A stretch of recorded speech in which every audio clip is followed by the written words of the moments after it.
Live on MSNBC. A political legend walks into the studio and walks out in shame. What happened inside that panel sent shockwaves across the nation.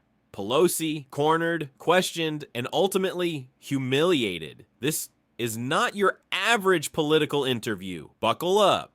The MSNBC studio was bracing for more than the usual tension that morning. The guest of the day was former Speaker of the House, Nancy Pelosi, but no production assistant, show coordinator, or host could have foreseen the historic moment of humiliation that was about to unfold live on air. At exactly 10 a.m., the broadcast began. On the panel were Pelosi, liberal commentator Rachel Maddow, moderate Democrat writer Ezra Klein, and surprise guest Laura Michaels, a journalist known for her sharp criticism of the Democratic Party. The first 10 minutes of the program proceeded normally. They discussed the economy and analyzed the upcoming elections. Pelosi, despite her age, appeared energetic and confident, but everything changed in the 15th minute when Laura Michaels posed a direct question. Ms. Pelosi, in your 30-plus years in Congress, income inequality hasn't decreased, the healthcare system hasn't improved, and young voters' trust is at an all-time low. Isn't that a failure on your part? The studio fell silent. Rachel Maddow frowned slightly. Ezra Klein lowered his head. Pelosi paused for a moment, then responded, "The system is not something one person can change alone. I did more than my share." But Michaels wasn't done.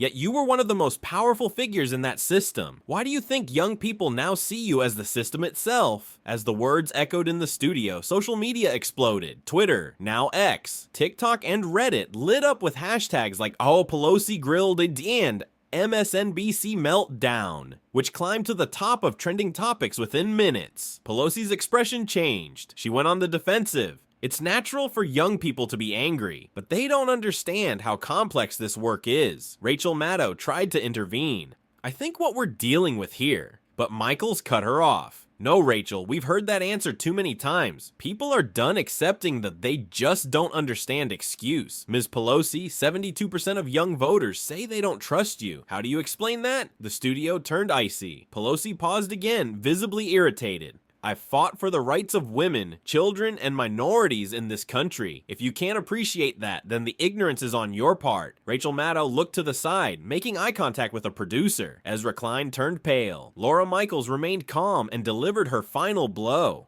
"The American people want to remember you with respect, Ms. Pelosi. But if this is the stance you insist on, history will write you down as a monument of ego." At that moment, the host, taking orders through her earpiece, cut to commercial, but it was too late. Pelosi stood up, removed her mic, and said, "I'm not staying for this nonsense."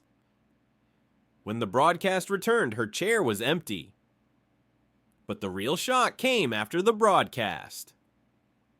MSNBC's official social media channels released a statement saying Pelosi would not be invited back to the program. It read, "MSNBC remains committed to hosting guests from all perspectives. However, there is no room for discourse that crosses the line of respect." That same day, key Republican figures responded swiftly. Senator Ted Cruz shared a clip of the moment with this caption, "Watch how liberal media eats its own." Pelosi out. Elon Musk added a mocking tweet on X. Pelosi getting canceled by her own side, live on air. Ironic. Democrats, however, reacted differently. Alexandria Ocasio-Cortez went live on Instagram, calling Pelosi's downfall sad but inevitable. She said, "This generation has no patience for lies. No matter how respected someone is, they will be held accountable." Pelosi's camp released a statement the next day.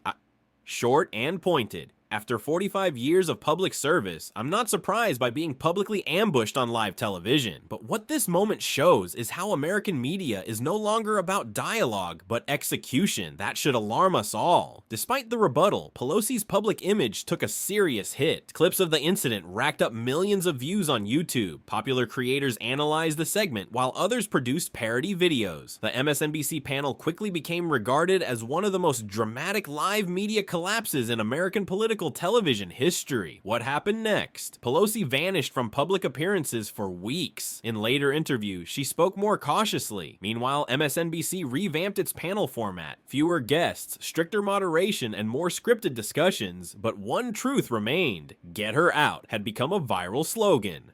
And just like that, the legend fell. Not in real life, but in a story built for digital drama. Everything you've seen in this video is purely fictional, with a dramatized scenario created for entertainment purposes only. But behind every fake headline lies a real question. How much power is too much power? Tell us what you think in the comments. If you enjoy thought-provoking political fiction, hit like, subscribe, and ring the bell. We've got more on the way.